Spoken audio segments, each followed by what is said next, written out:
O Massacre da Serra Elétrica, meu amigo. Esse filme marcou o cinema de terror para sempre. Não é exagero dizer que ele redefiniu o gênero, trazendo uma nova onda de horror visceral e psicológico.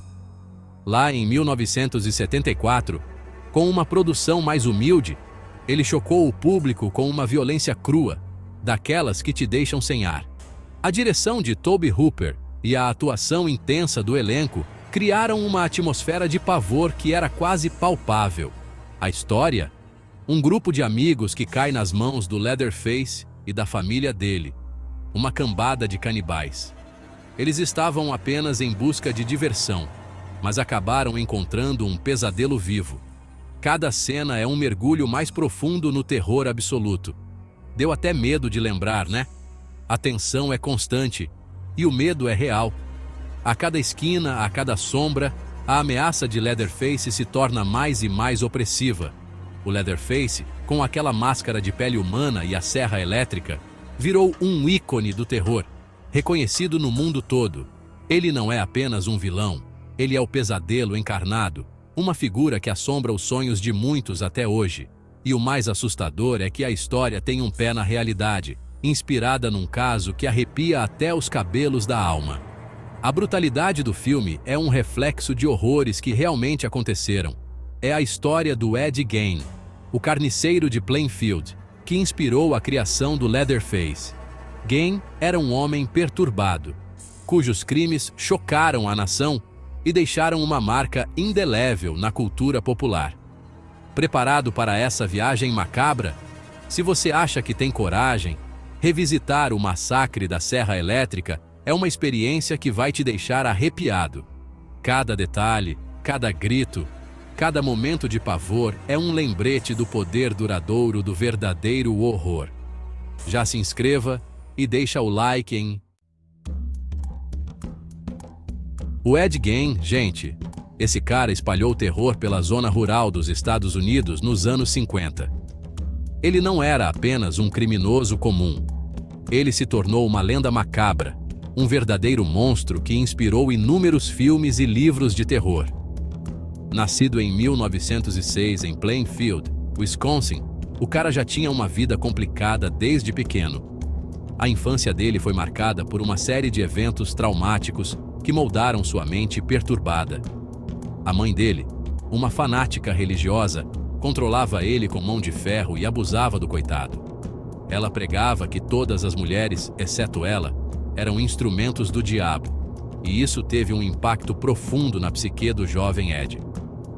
Resultado: ele cresceu isolado, um fantasma. Sem amigos, sem vida social, ele vivia em um mundo de fantasia e solidão, o que só piorou com o tempo. Aí, para piorar, a mãe dele bateu as botas em 47, e a mente do Gein mergulhou de vez na loucura. A morte dela foi o ponto de ruptura, e ele nunca mais foi o mesmo. Obcecado por anatomia feminina e por histórias de necrofilia, ele começou a frequentar um lugar sinistro: cemitérios. Ele passava noites inteiras vagando entre os túmulos, procurando corpos frescos para seus experimentos macabros. O cara desenterrava cadáveres de mulheres e levava para a fazenda dele. Ele não apenas roubava os corpos, mas também os mutilava de maneiras horríveis. Lá, ele fazia coisas que ninguém em sã consciência faria, usando partes dos corpos para criar objetos. É de arrepiar, né? Ele confeccionava roupas, móveis e até máscaras com a pele e os ossos das vítimas. A fazenda dele se tornou um verdadeiro museu do horror, cheio de artefatos perturbadores que chocaram até os investigadores mais experientes.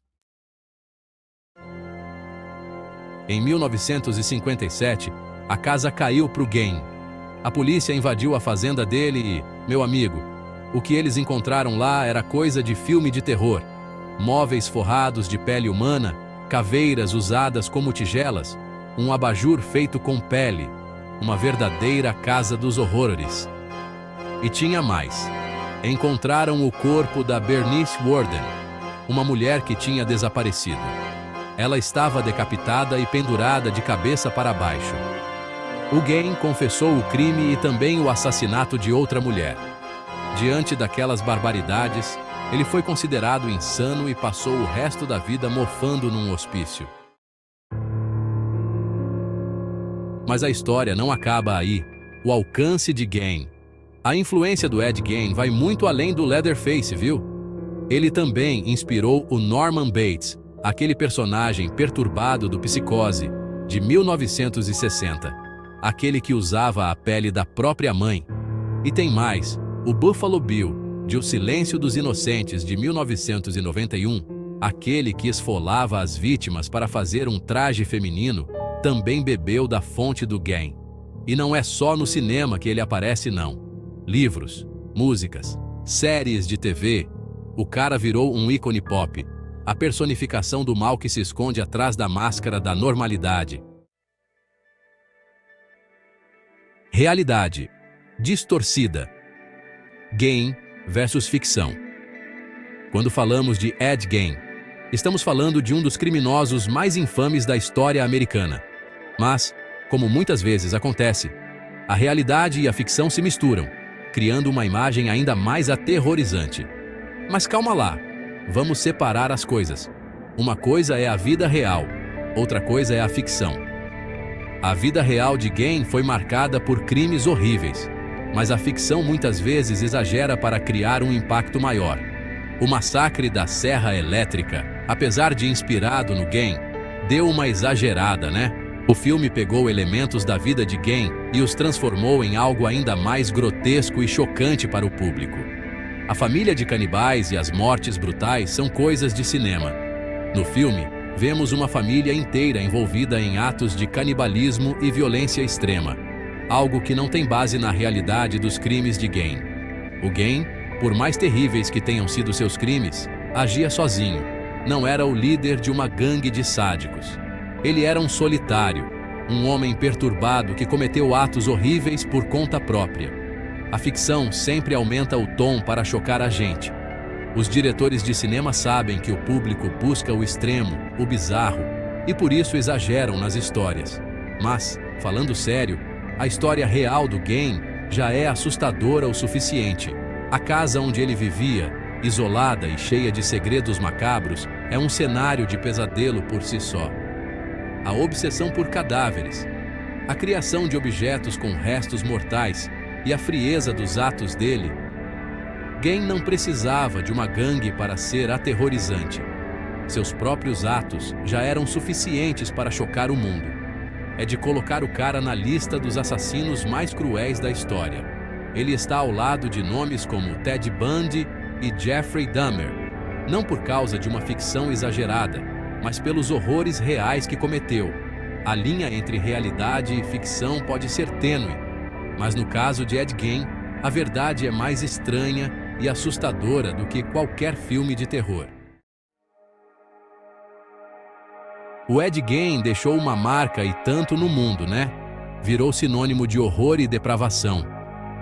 A história dele nos faz encarar o lado obscuro da humanidade e questionar como alguém pode cometer atos tão cruéis.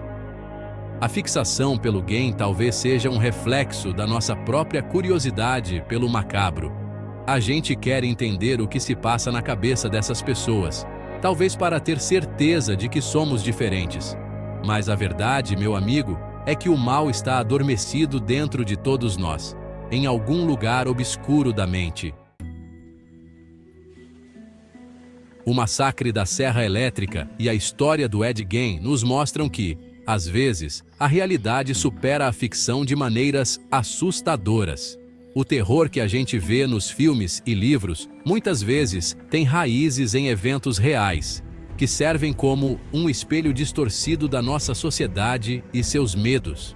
E você, o que acha sobre isso? A arte imita a vida ou a vida imita a arte?